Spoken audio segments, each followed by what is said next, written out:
What's going on, guys? My name's Johnny, and in today's video I'm going to be doing a review on the Laowa 12mm zero distortion lens. So I primarily use this lens for real estate photography and videography.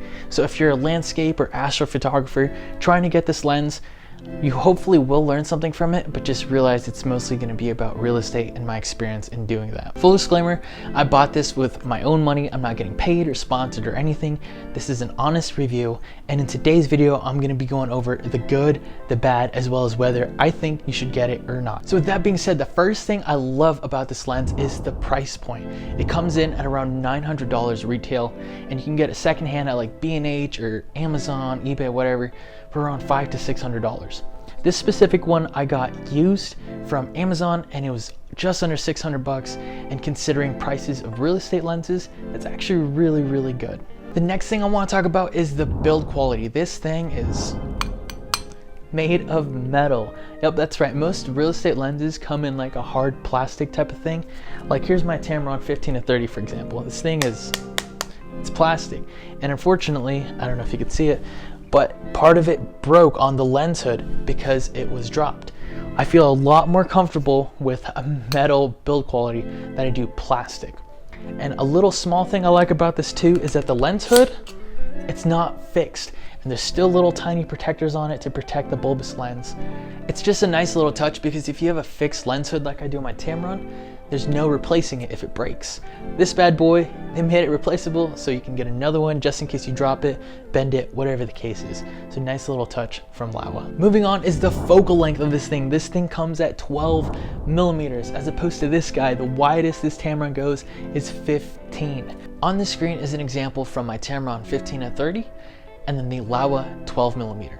They're both taken from the exact same distance, and as you can see, the 12mm is able to capture so much more of the room in one photo. So if you're in tight corners or tight spaces, say like a small half bath or something, you're able to get so much more of the room with the 12mm than you are the 15 to 30. The next thing I want to go over is actually more for my Nikon shooters out there, especially for you guys who shoot Z series cameras. This thing is a Z mount lens, so you don't need your bulky FTZ adapter, adding more weight and size to your system. If anything, it makes it a lot more compact. It's smaller than it is with an F mount lens, and it's just nice having the lens right in front of the sensor.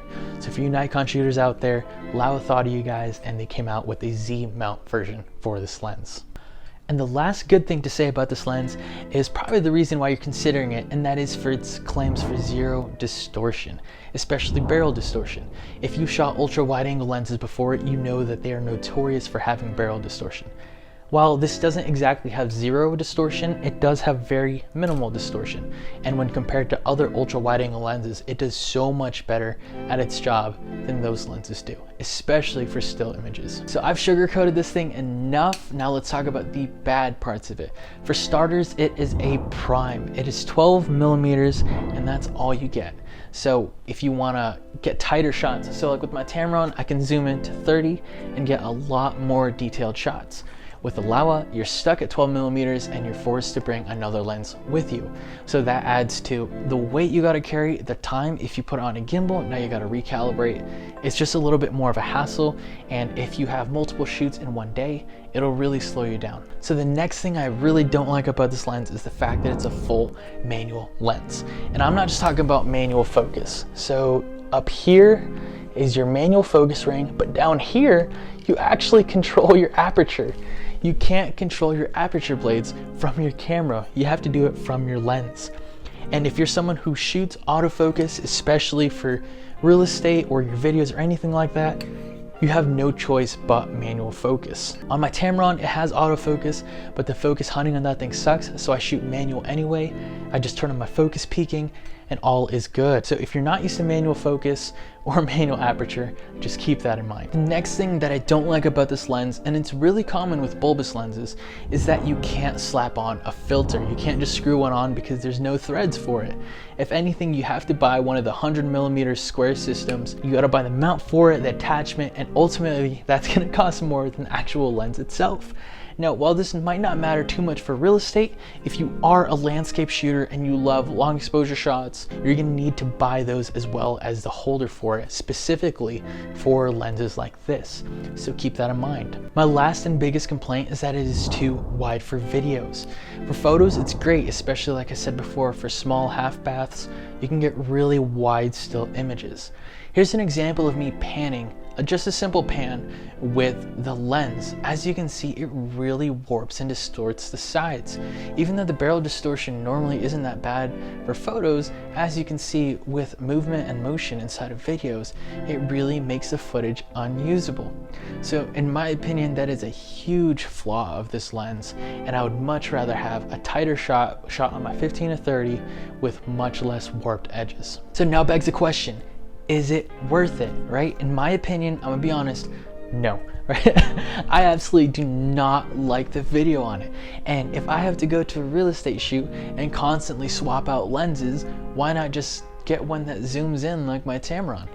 I know it's a lot closer of a focal length than 12mm is, but the convenience factor, the amount of time I can save, and the fact that it's all in one lens rather than constantly having to switch, it just makes my workflow that much better. I shoot 2 to 3 properties a day, and I can tell you the realtors and property owners do not want me in there for a long time. So if I can get in, get my job done, and get out, that lens is the one for me. So for now, I'm gonna stick with my broken Tamron. But I do see the appeal for this lens. The reason I don't is even with my crop on my Nikon at 1.5 times, it turns it into an 18mm. And that's at a DX crop, meaning I lose quality. The reason I primarily got this lens was I watched Parker Walbeck's video and he said he used it. However, he used it on a Canon. So if you guys are shooting on a Canon and you have, I believe he said a 1.3 times crop. The 1DX Mark II has a 1.35 crop factor when you're shooting in 4K. Then this essentially becomes a 16mm. Did I do my math right? Yeah, so 16mm on this would be a lot better than 16mm on this. So if you shoot Canon and you have that crop factor without losing quality, then it might be worth it too. But for my Nikon shooters out there, pick a different lens, man. But that's about it for the video, guys. I hope you learned something. I hope you enjoyed it. And if you have any questions, please feel free to let me know and I'll try to get back to you as soon as I can. See you.